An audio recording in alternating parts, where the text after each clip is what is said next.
Muy bien, queridos, estamos nuevamente aquí reunidos para estudiar la palabra de Dios, para recibir la palabra de Dios en el corazón. El Señor Jesucristo presentó una parábola diciendo que hay diferentes tipos de corazones, diferentes tipos de tierra. La semilla cae en cualquier una de esas clases de tierra, pero solo en uno produce frutos para vida eterna. Y yo espero que esta semana la palabra de Dios esté cayendo en tierra buena y que pues los resultados sean abundantes, los frutos sean maravillosos. Por lo menos en la vida de Wilber está haciendo. Wilber es un muchacho interesante, vienes de Cusco. Él vino para aquí a la ciudad diciéndole a sus papás, voy a estudiar a Lima. Y pasó el tiempo aquí y le decía a los papás, sí, está yendo todo bien, no estaba yendo nada bien. Él estaba ahí gastando el dinero de los papás aquí y los papás allá pensando que el hijo está estudiando aquí. ¿Sabes que los muchachos crecen? Ya lo dije durante la semana, los muchachos crecen. Cuando los hijos son pequeñitos, no digas, me da trabajo. ¿Qué trabajo te da? Espera que lleguen a los 15, 16, 17 años para ver lo que es trabajo. Y ahí estaban los padres pues preocupados, tristes, porque los hijos pueden decirle lo que quieran a los papás, pero los papás en el fondo saben la verdad.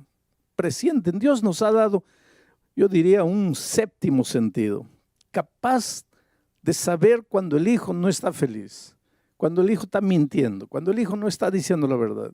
Y él puede decir lo que quiera, puede presentar los argumentos que sea, pero el papá, la mamá, en el fondo del corazón saben que algo no funciona. Y los papás allá en Cusco sufrían porque él decía que estaba estudiando, pero algo les decía allá a ellos que el hijo no estaba estudiando. Y era verdad, no estaba estudiando. Y los papás ya habían tenido dificultades con el muchacho difícil, adolescente. Solo que él se encontró con Cristo, aquí, en Lima, un día. Después de todas las barbaridades que como un muchacho hacía, se encontró con Cristo y ahí la vida del cambio. Cristo es la solución para todos los problemas. Yo he visto drogadictos salir de las drogas, he visto prostitutas salir de los prostíbulos, he visto asesinos salir de las prisiones, transformados por el poder de Dios. Este muchacho no era tan bravo así, pero se encontró con Cristo. Y entonces escribió, habló allá para los papás, mira, me voy a bautizar, nací en Cristo, me encontré con Cristo. Los padres no podían creer, ¿cómo es posible ese muchacho? Pero es así. Cuando los milagros suceden, no te preguntes por qué suceden, simplemente acepta los milagros divinos. ¿Tus papás están mirando el programa en Cusco en este momento? Bueno, para ellos va a ser una experiencia interesante. Wilber, has vivido una vida con tu corta edad, una vida que ha traído mucha tristeza a tus padres, mucha tristeza y mucho dolor a Dios. Pero eso no importa. Has encontrado a Jesucristo, lo has aceptado como tu Salvador. Y esta noche, para el perdón de tus pecados, para que de aquí para adelante vivas una vida victoriosa en Cristo, el pastor Torres, como ministro del Evangelio, por mandato bíblico, te bautiza en el nombre del Padre, del Hijo y del Espíritu Santo. Amén. Y ahí está, Wilber naciendo a una nueva vida, naciendo a una nueva experiencia. Me alegra ver esta noche aquí en el auditorio jóvenes bonitos, todas las noches veo. Algunos ya no tan jóvenes, pero todavía bonitos. Y yo creo que hay una multitud recibiendo, me dicen que cada noche los puntos de recepción van aumentando. Pena que ya estamos llegando al final. Mañana es nuestra última reunión. Toda esta semana hemos estado hablando del santuario y quiero explicarte, voy a hacer un resumen cada noche para que se graben, porque la repetición constante de un mismo mensaje lleva inevitablemente a la acción. El pecado surgió en el universo y trajo dolor a este mundo. No habría muerte, no habría enfermedad, no habría tragedia, no habría soledad, no habría traición, no habría violencia, no habría injusticias, no habrían clases sociales si no hubiera entrado el pecado a este mundo. El pecado trajo malestar a este mundo, deformó las cosas perfectas de Dios. Tal vez en este momento estás sufriendo por causa de las consecuencias del pecado, no necesariamente de tu pecado, sino del hecho de que vives en un mundo de pecado y de dolor. Tal vez has perdido un ser querido, has perdido un hijo, tal vez has perdido la esposa, el esposo, tal vez estás con cáncer en la cama de un hospital y te preguntas dónde está Dios. Dios está a tu lado, hijo. Dios te ama mucho, tú eres precioso para el Señor. Pero infelizmente vivimos en un mundo de pecado. Ahora, ¿hasta cuándo va a durar el pecado? El pecado va a llegar al fin. Dios va a colocar un punto final en la historia del pecado. Desde que el pecado surgió, Dios tenía ya un plan cómo tratar el problema del pecado, cómo solucionar el problema del pecado. Ese plan es difícil de entender por el ser humano. Por eso Dios le pidió a Israel que construyeran un santuario. Y en el ceremonial del santuario, Dios les iba a explicar de manera práctica cómo Él pensaba resolver el problema del pecado. Entonces, ¿qué sucedía? Cuando en Israel un israelita pecaba y reconocía su pecado, porque si pecase y no reconociese su pecado, Dios no podía hacer nada por él. Quiero decirte una cosa, pecar no es el problema, aunque si te agarras de Dios nunca vas a caer, pero si un día caes y caes feo, ese no es el problema. El problema es no reconocer lo que has hecho. El problema es no arrepentirte. El problema es no querer salir. Pero si reconoces que has pecado, si te arrepientes, si quieres salir, pues la mano maravillosa de Dios se extiende a ti. Y en el santuario Dios les explicaba eso. Cuando un pecador había pecado y reconocía su pecado, ¿qué hacía? Tenía que morir, porque la paga del pecado es la muerte.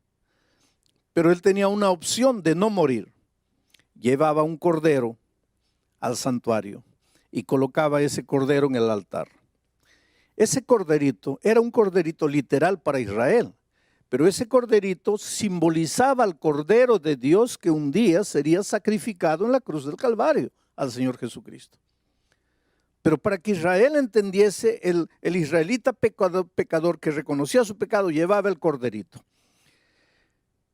Transfería todos sus pecados al cordero.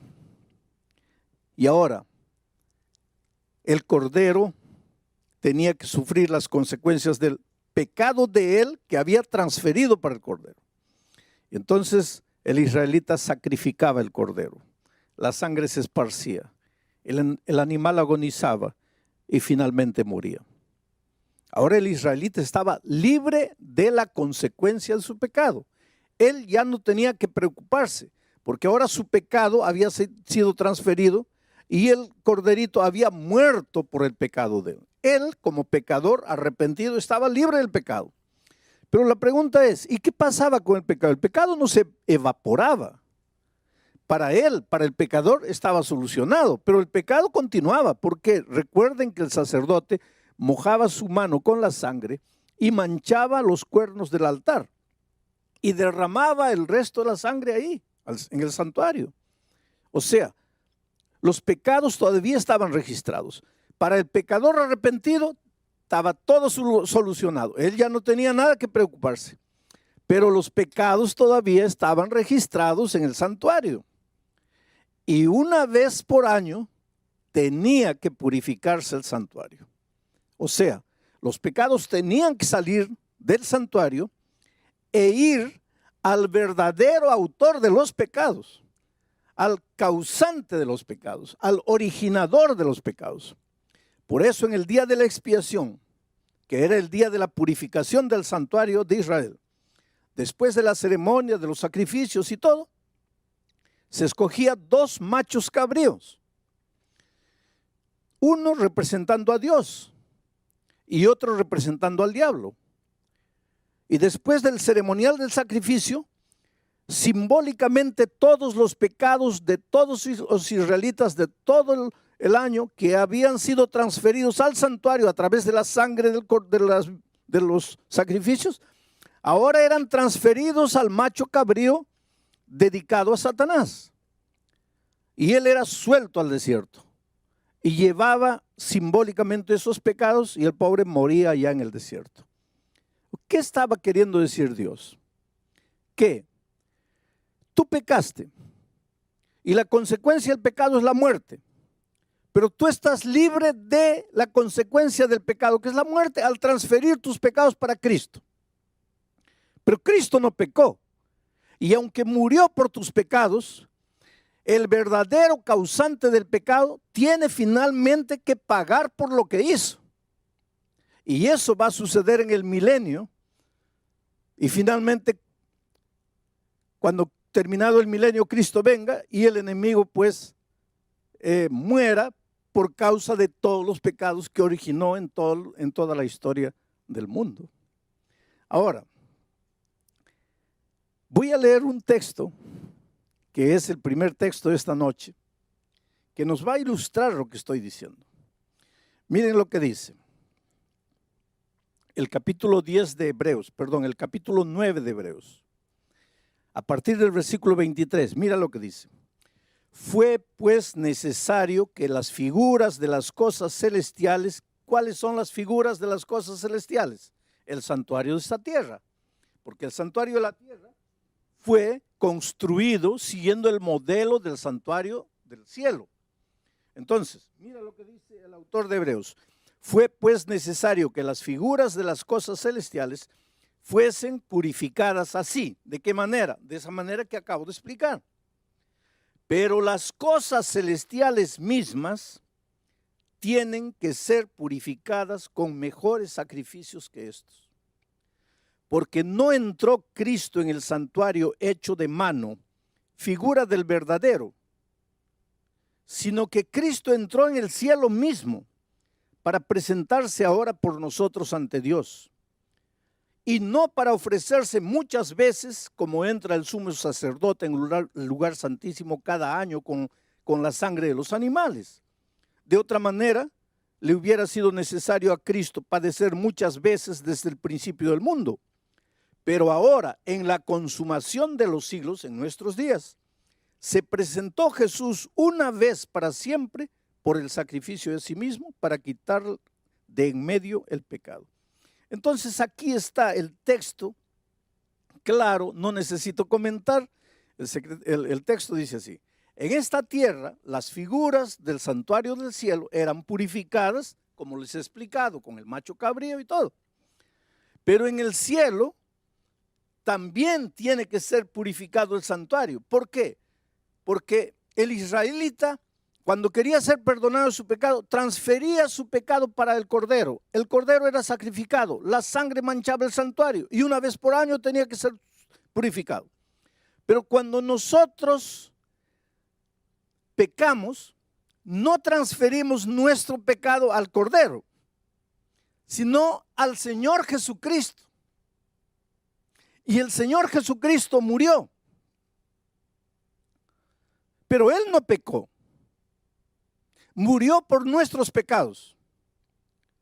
Pero hay un originador del pecado.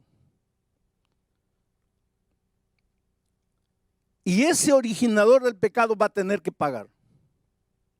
Y es por eso que así como en la tierra se realizaba la purificación del santuario, en el cielo también tiene que realizarse la purificación del santuario. El día de la purificación del santuario en esta tierra era un día de juicio. Dios investigaba, era un juicio investigador. ¿Qué es lo que Dios investigaba? ¿Cuántos de los israelitas creen que el sacerdote que entró al templo está intercediendo por ellos? Y en el día de la purificación del santuario celestial, Dios también empezará un trabajo de investigación. ¿Qué es lo que va a investigar? ¿Cuántos de nosotros creemos que Cristo es nuestro sacerdote que está intercediendo por nosotros en el santuario celestial?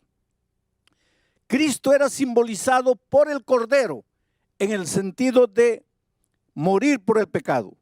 Pero Cristo también era simbolizado por el sacerdote en el sentido de ser nuestro intercesor delante del Padre. La pregunta hoy es, ¿y cuándo va a ser ese día de la purificación del santuario? Y entonces voy a leer para ustedes el libro de Daniel, capítulo 8, versículo 14. Aquí hay una profecía que no voy a explicar, pero que necesito presentárselas. Dice así: y él dijo, hasta 2300 tardes y mañanas, y entonces el santuario será purificado. Aquí ya nos está hablando del santuario de esta tierra, porque el santuario de esta tierra se purificaba una vez cada año. Aquí se está hablando de una única purificación del santuario de los cielos. Y aquí se nos está dando la fecha de cuándo va a empezar la purificación del santuario en los cielos. Y la profecía dice, hasta 2300 tardes y mañanas y el santuario será purificado. Ahora, yo les dije que no les voy a explicar la profecía en detalle, pero yo los desafío, estudien la profecía. La mayoría de ustedes está participando de grupos de estudios pequeños en las casas. Estudien la profecía, conozcan la profecía, pero yo les voy a presentar así ligeramente porque el tiempo no nos permite y porque tendríamos que leer muchos textos de la Biblia.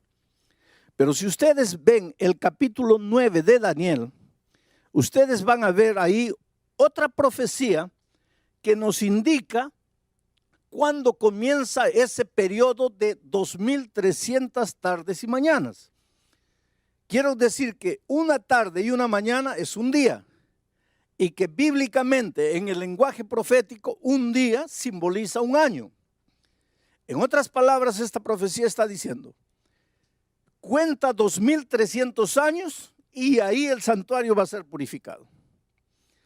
¿Cuándo comienza la profecía? Si tú lees el capítulo 9 de Daniel, vas a ver que esa profecía empieza el año 457 antes de Cristo, con el decreto de Artajerjes para reconstruir los muros de Jerusalén.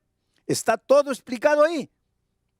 Y si tú a partir del año 457 comienzas a contar 2300 años, 1, 2, 3, esa profecía es admirable porque esa profecía anuncia la época del bautismo de Cristo, de la muerte de Cristo, en fin, anuncia detalles que yo no estoy tratando ahora.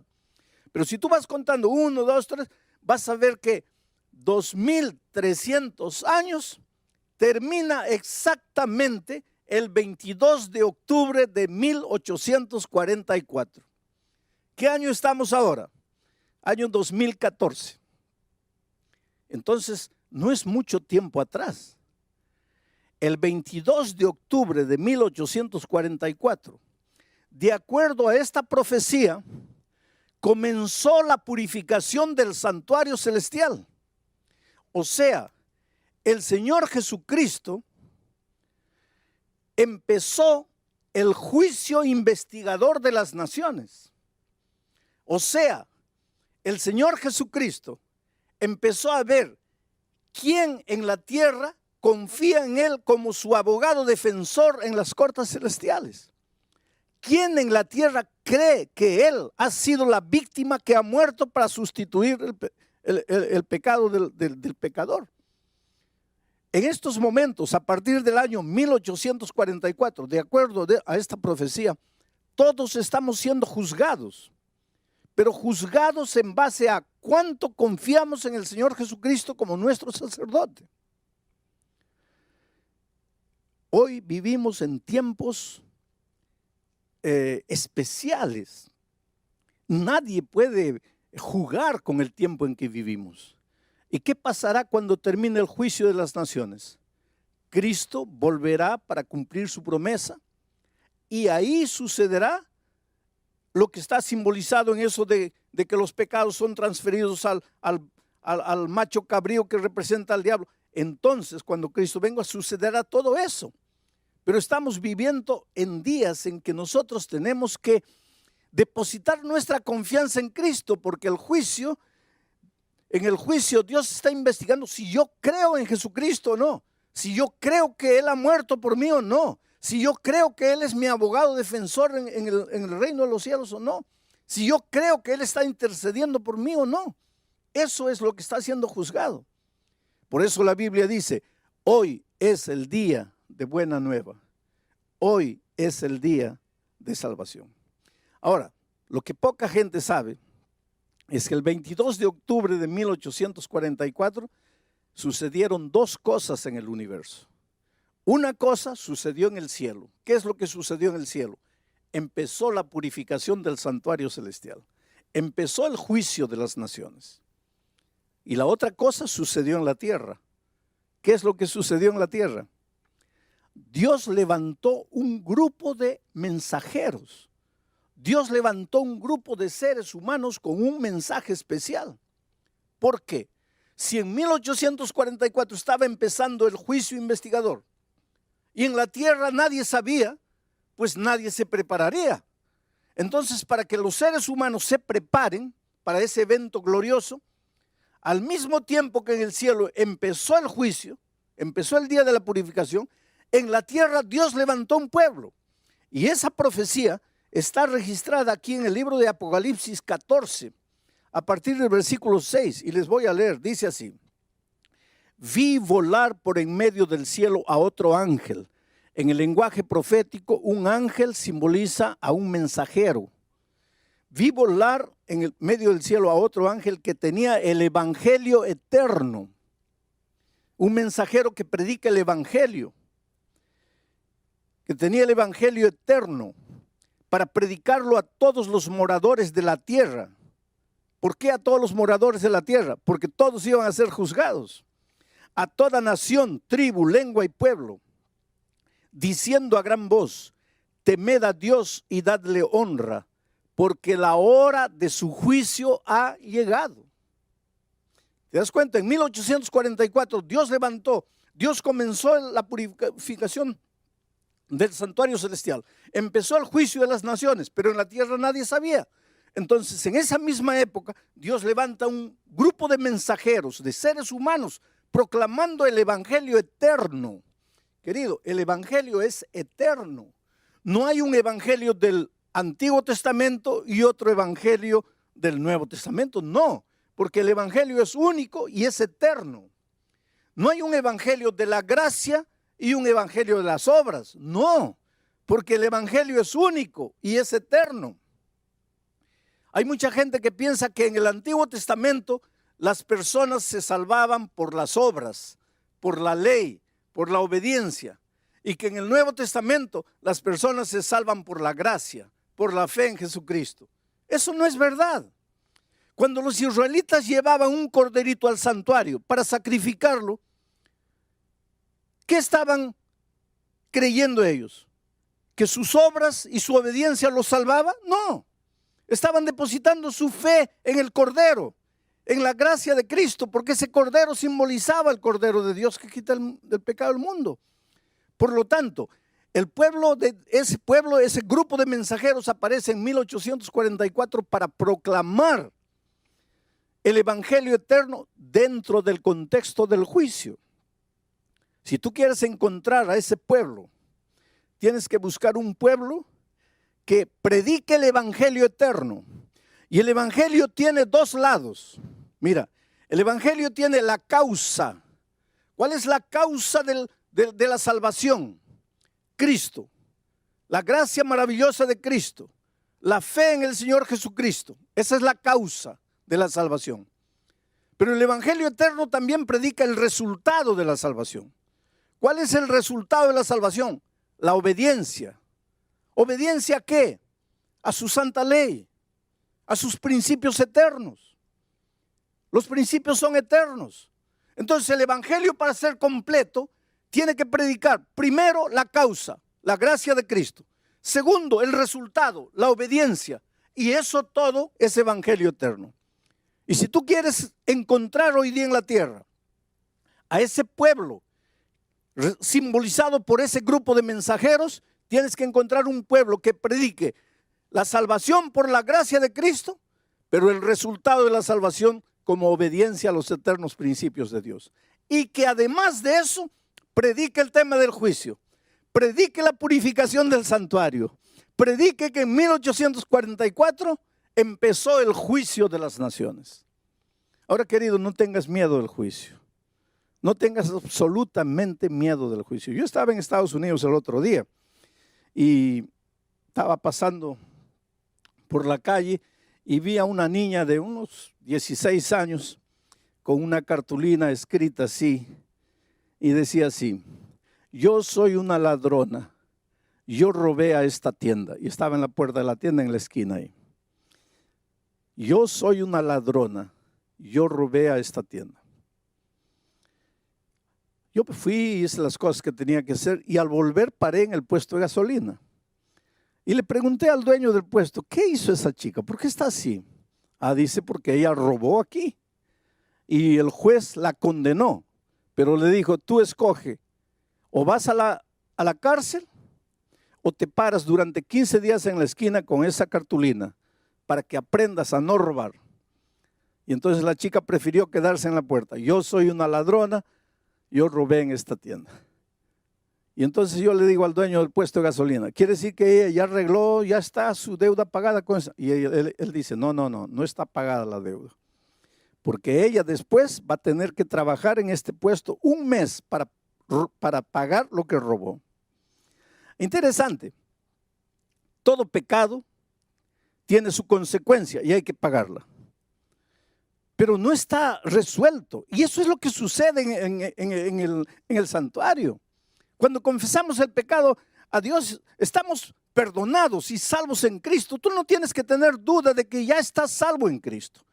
No salgas con la duda: que viene el juicio investigador, porque el juicio no es para condenarte. Mira, yo te digo, hay mucha gente que tiene miedo al juicio. Viene el juicio final. Querido, no tengas miedo al juicio. Miedo del juicio tiene que tener el culpable, no el inocente. Vamos a decir que yo tengo una casa y me voy de viaje y te la presto. Y tú te quedas ahí. Y vuelvo un año después y tú, durante el año que yo estaba ausente, hiciste unos papeleos y te apoderaste de la casa. Ahora yo llego y tú me cierras la puerta y dices: no, esa casa ya no es tuya. Era tuya, pero ahora ya me pertenece a mí. Entonces vamos a juicio para ver de quién es la casa. Yo te pregunto: ¿quién es que tiene que tener miedo al juicio? ¿Tú que te quedaste con la casa o yo que soy dueño de la casa? ¿Tú que eres el culpable o yo que soy el inocente? ¿Quién es que tiene que tener miedo al juicio? Entonces, querido, no tengas miedo al juicio. ¿Por qué? Porque aunque eres un miserable pecador, y yo también, hemos confesado nuestros pecados.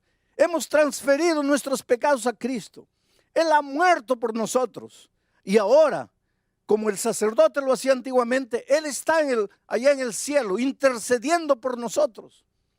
Y el juicio solo está verificando quién en la tierra cree que Jesucristo murió por nosotros y quién en la tierra cree que Jesucristo es nuestro sacerdote intercesor. ¿No es maravilloso? Ve a la casa en paz. Confía en el perdón maravilloso de Jesucristo. Yo te digo una cosa, mira, no importa lo que has hecho en tu vida, no importa cómo has vivido. Yo siempre digo que lo peor que el pecado hace es que te carga de una culpa de la cual no puedes libertarte. Hay gente que me dice así: pastor, está bien, Dios me perdona, pero yo no me perdono. Pues entonces, con todo cariño y con todo respeto, yo te hago una pregunta. ¿Y quién eres tú para no perdonarte? ¿Tú moriste en la cruz del Calvario por tus pecados? ¿Tú sufriste? ¿Tú lloraste? ¿A ti te abandonaron tus discípulos? ¿A ti te clavaron una corona de espinas? ¿A ti te escupieron en el rostro? ¿No? Entonces, ¿qué derecho tienes de decir yo no me perdono? Porque el único que podría decir yo no te perdono es el Señor Jesucristo. Porque Él sí sufrió por ti, lloró por ti y murió por ti. Y sin embargo, Él te mira a los ojos y te dice: hijo, yo sé lo que has hecho. Yo sé cómo has vivido, hija, yo sé tu historia. Yo conozco tu historia mejor que tú, pero no te condeno. Ve y no peques más. ¿No es maravilloso? Anduvimos por nuestros caminos, nos herimos, conocimos las profundidades de la miseria y del pecado de esta vida, y de repente transferimos todo eso para Jesucristo. Y Él nos abre los brazos y dice: listo, vete en paz. Yo voy a morir por ti. Yo voy a pagar las consecuencias de tu pecado. Pero finalmente, cuando termine el juicio y cuando Cristo venga, todos los pecados de toda la humanidad, finalmente el enemigo de Dios, que fue el originador del pecado, tendrá que pagar por los pecados que él provocó. Hoy día él te puede tentar, te puede engañar: ven a mí, y tú caes. No eres exento de culpa. Pecaste, aceptaste pecar, caíste, eres responsable, pero tu responsabilidad es transferida para Cristo, tu culpa es transferida para Cristo y eres perdonado. Pero aunque tú eres responsable, hay un originador, y ese originador va a pagar por lo que hizo. Pero hoy, querido, hoy es el día de buena nueva. Hoy es el día de salvación. Tú puedes ir llevándole a Jesucristo tu vida completamente destruida. Él te va a perdonar.